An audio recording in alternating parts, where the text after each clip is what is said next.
Reka dushime Imana yakomeje kubana natwe muri aka kanya. Twaba tugiye kwiga ijambo ryayo kuri uyu munsi. Izina ry'Imana yacu rihabwe icyubahiro.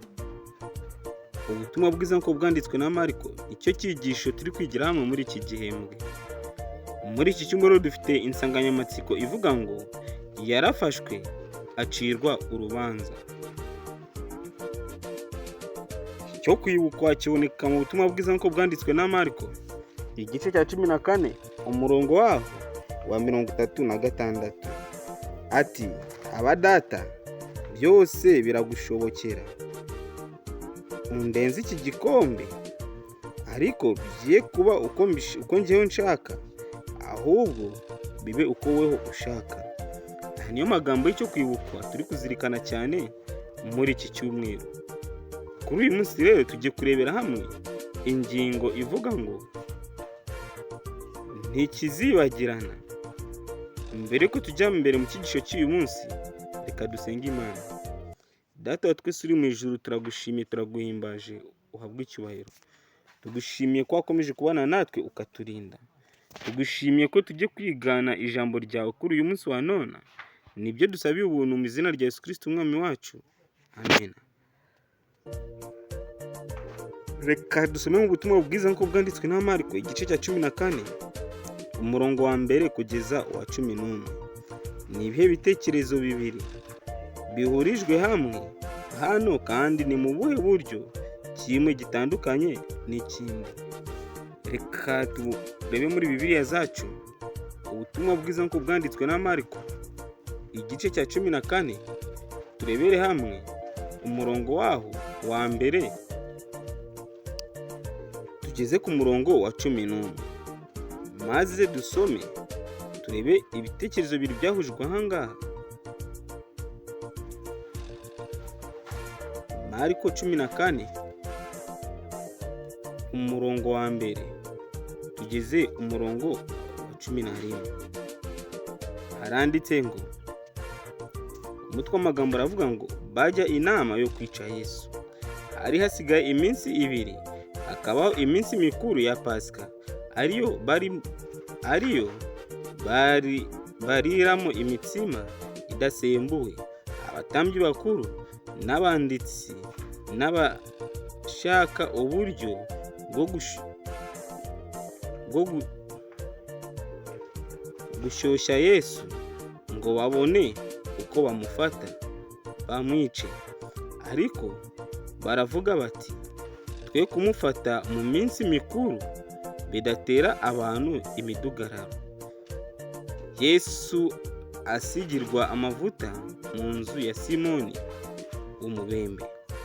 Ubwo Yesu yari i Betaniya mu nzu ya Simoni umubembe yicaye arya, haza umukobwa ufite umukondo w'amavuta meza y'igiciro cyinshi cyane, ameze nk'amadahano y'agati kitwa narada. Nuko amena umukondo amavuta ayamusuka ku mutwe. Bamwe muri bo bararakara bati, aya mavuta apfushijwe iki ubusa? Ko yajyaga kuyagurwa idenariyo zigasaga 300 zigahabwa abakene. Baramwivovotera, ariko Yesu arababwira ati, nimumureke, muramuterera iki agahinda ko angiriye neza cyane? Abakene bo muba muri kumwe nabo iteka, kandi aho mwashakira mwabagirira neza, ariko njyeweho ntituzahorana iteka.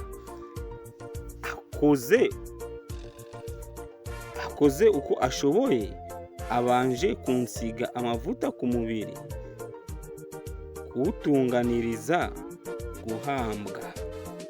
Ndababwira ukuri yuko aho ubutumwa bwiza buzigishirizwa hose mu isi yose, icyo uyu mugore ankoreye kizavugirwa kugira ngo bamwibuke. Yuda agambanira Yesu. Nuko Yuda Isikariyoti wari umwe muri abo 12 asanga abatambyi bakuru ngo abamugambanire. Babyumvise baranezerwa, basezerana kumuha ifeza ashaka uburyo yamubagenzereza. Nshuti mukundwa, aya ni amagambo tumaze gusoma hano atwereka uburyo ki abatambyi baciye umugambi uburyo bashobora kuza gufata Yesu maze ngo bamwicishe. Ariko ahangaha icyo ikigaragara ni uko Kristo yaje kugambanirwa n'umwe mu bigishwa be bo yahoze agendana nabo, ari we Yuda, aza kugambanira Kristo ku batambyi. Aha rero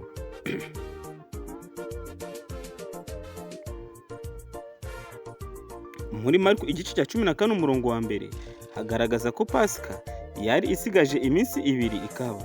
Iyi nama ishobora kuba yarabaye mu ijoro ryo kuwa gatatu cyangwa kuwa kane w'icyo cyumweru. Abayobozi b'idini bari bafite umugambi wo kwica Yesu, kandi bari bateguye n'igihe bagomba kwica Yesu, kandi bari bateguye n'igihe bagomba kuwushyirira mu bikorwa. Bashakaga uburyo bagera ku ntego yabo, kandi ubwo buryo bwaje guturuka ahantu hatangaje. Iki gitekerezo ni inkuru ya 5 mu nkuru zikubiye mu zindi ziboneka muri Mariko. Igitekerezo cy'umugambi wo kwica Yesu gihuzwa n'igitekerezo cy'umugore wasutse amavuta y'igiciro mu mutwe wa Yesu. Abo bantu b'uburyo bubiri butandukanye bakora ibikorwa bihabanye. Hano ntabwo Mariko agaragaza uwo mugore uwo ari we.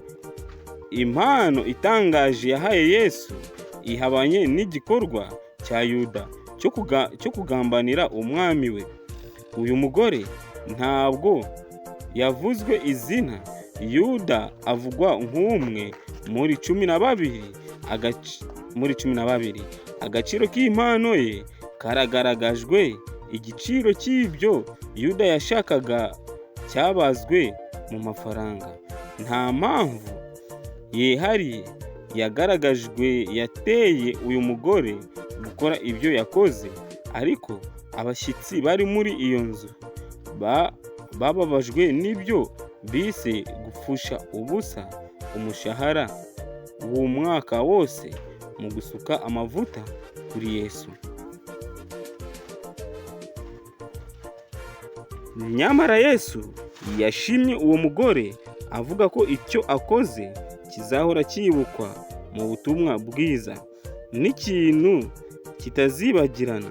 Mu by'ukuri ibitabo byose uko ari 4 by'ubutumwa bwiza bivuga kuri iyi nkuru mu buryo bumwe cyangwa ubundi, kubera ko Yesu yavuze ko igikorwa cy'uyu mugore kitazibagirana. Ubugambanyi bwa Yuda ntabwo buzibagirana. Mariko avuga ko icyateye Yuda kugambanira Yesu ari umururumba. Ubutumwa bwiza bwanditswe na Yohana bubisobanura neza muri Yohana 12 umurongo wa 4 kugeza wa 6. Mariko akoresha ijambo neza kugira ngo agaragaze yuko muri iyi nkuru havugwamo ibikorwa bibiri bitandukanye. Muri Mariko 14 umurongo wa 6 Yesu yita igikorwa cy'uyu mugore cyiza. Avuga ko buri gihe ushobora gukora ibyiza ubikorera abakene. No muri Mariko igice cya 14 umurongo wa 9 avuga ko igikorwa cy'uwo mugore ari umugabane w'ubutumwa bwiza. Muri Mariko igice cya 14 umurongo wa 11 Yuda yashatse uburyo yamubagenzereza. Icyo aya magambo agaragaza nuko umugambi wo kwica Mesiya ari umugabane w'inkuru y'ubutumwa bwiza, kuko ugaragaza ugusohora k'ubushake bw'Imana mu gutanga umwana wayo ku bw'agakiza k'inyokomuntu. Nshuti mukundwa, aya ni amagambo akomeye cyane turimo turagenda twigira hamwe, agaragaza ubugambanyi bwa Yuda, uburyo yagambaniye Kristo ashaka kumwicisha, ndetse tukabonera hamwe n'iby'uyu mugore cyangwa se uyu mukobwa washize Mesiya amavuta y'igiciro cyinshi. Gusa nshuti mukundwa, ikigaragara n'ubwo Kristo yagambaniwe na Yuda, ariko nanone cyari igihe gikwiriye gusohora cy'ubuhanuzi bwavugaga kuri Mesiya wagombaga gupfira abantu be, kugira ngo umugambi w'Imana wo gucungura mwene muntu ubashe gusohora. Twinginze rero kugira ngo iki cyigisho cyangwa se ibyigisho turi kwigira hamwe muri iki cyumweru bizagira icyo bibasha kutumarira, nibyo ngusabiye ubuntu mu izina rya Yesu Kristo umwami wacu, amen. Kadusenge Imana. Data twese uri mu ijuru, turagushimye, turaguhimbaje, uhabwe icyubahiro. Tugushimye ko wakomeje kubana natwe ukaturinda. Tugushimye ko uri umuremyi wacu. Tugushimiye ko wakomeje kutugirira neza. Nibyo tugusabiye ubuntu mu izina rya Yesu Kristo umwami wacu, amen.